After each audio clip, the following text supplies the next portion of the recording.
Ensemble pour la République a suivi avec stupéfaction autant que l'opinion nationale et internationale au soir de ce jeudi 29 février 2024 la conclusion des enquêtes du parquet général près la Cour de cassation sur l'assassinat de notre regretté frère, fait l'honorable Chéribin Okende Senga.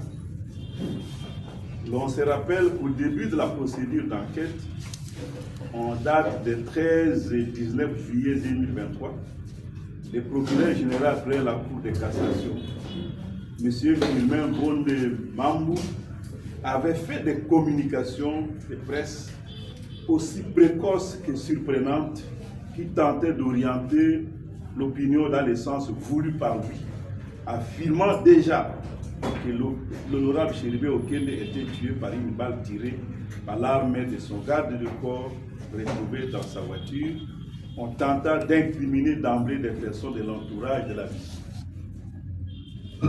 Aujourd'hui, il se permet d'affirmer sans froid aux yeux, après plus d'un semestre d'opacité, dénoncé souvent par la famille de la victime, qu'il s'agit plutôt d'un suicide.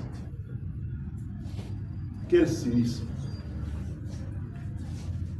Ensemble pour la République réfute ces élucubrations et rejette ces conclusions qui sont totalement déconnectées de la vérité.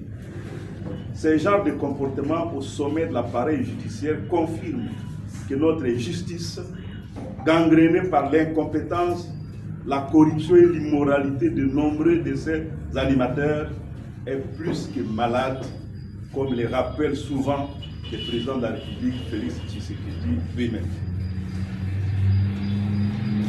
Ensemble pour la République rappelle que le refus de rendre disponible et public les rapports de l'autopsie pendant plus de 7 mois a maintenu une suspicion légitime de la famille et de la nation sur les enquêtes menées par l'équipe commise à cette époque.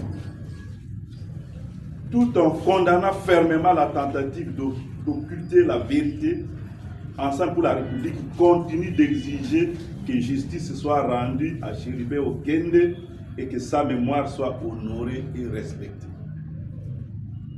Ensemble pour la République invite tous les amis de la République démocratique du Congo et les organisations de défense des droits humains à rassembler leurs efforts afin d'exiger que des experts internationaux rendent publics leurs rapports, vu que la procédure au niveau de la justice de notre pays est à son terme.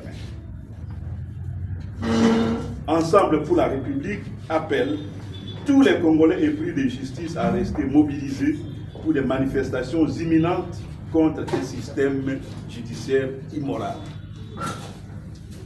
Ensemble pour la République encourage les avocats qui accompagnent la famille Okende à obtenir la levée copie du dossier afin de permettre que se poursuive la quête de la vérité, notamment par recours à d'autres expertises indépendantes et à des instances judiciaires internationales. Ensemble pour la République sollicite enfin instamment que les différents barreaux auxquels appartiennent les avocats de la famille Okende puissent leur accorder l'autorisation de s'exprimer afin de rencontrer les hasardeuses conclusions d'une enquête montée pour désorienter l'opinion et couvrir les meurtriers. Fait à Kinshasa le 1er mars 2024. Ensemble pour la République. Le secrétaire général.